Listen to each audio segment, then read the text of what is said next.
Hey guys, welcome to my YouTube channel. Today, we will be making Kutsinta. Kutsinta are another type of steamed cake in the Philippines. They are made out of tapioca flour and get their pretty orange-brownish color from annatto powder or annatto seeds. This delicious treat are easily made at home. Let me show you how simple it is to make Kutsinta. So let's get right into it. For this recipe, we will be needing the following ingredients. You can find the exact measurements in the description box below. Since the procedure of Kutsinta is really quick, I always make sure to fill my steamer with water first. Cover this and bring it to a boil. In a large mixing bowl, add in the 620 milliliters of lukewarm water, the annatto mixture,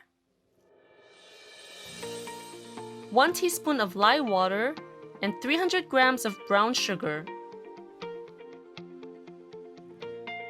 Mix everything until combined by just using a wire whisk.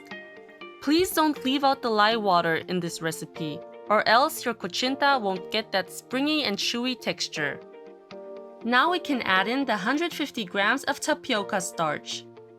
Give this a quick mix and finally add in the 170 grams of all-purpose flour. Mix until everything is well incorporated. We are now going to strain our Kutsinta mixture to make sure that it's free from lumps.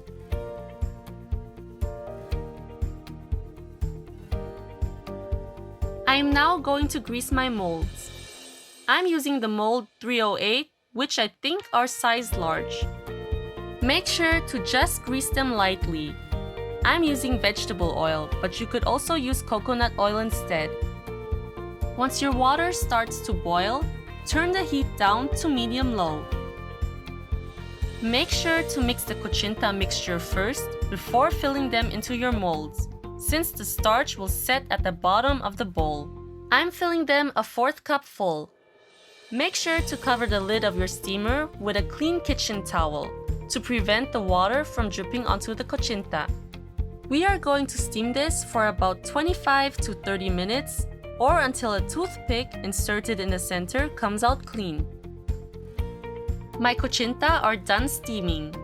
I steamed mine for 27 minutes. They might still look a bit wet, but if your toothpick comes out clean, then your Kutsinta are ready.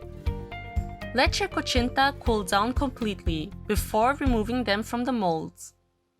So I've already transferred a few Kutsinta on a small paper plate. I'm going to put a bit of fresh grated coconut in the center, just like so. I'm also going to wrap this up with plastic wrap, since I'm going to give these as a pasalubong for my family and friends. Place a sticker on top to make it look really professional. And there you go! A neat platter of delicious Kutsinta with fresh grated coconut.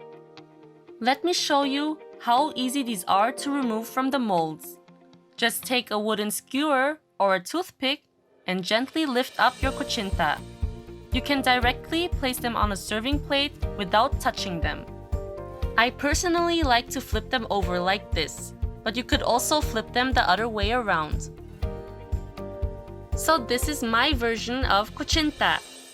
I just love the springy and soft texture of this yummy Filipino merienda. Sprinkle fresh grated coconut or grated cheese on top. The chewy Kutsinta together with the fresh coconut is a great explosion of indescribable flavors. I can't really explain, but all I can say is that these are so good. You must give this recipe a try. I hope you enjoyed my video today. Make sure to subscribe to my channel for more yummy recipes. Take care and see you next time. Bye!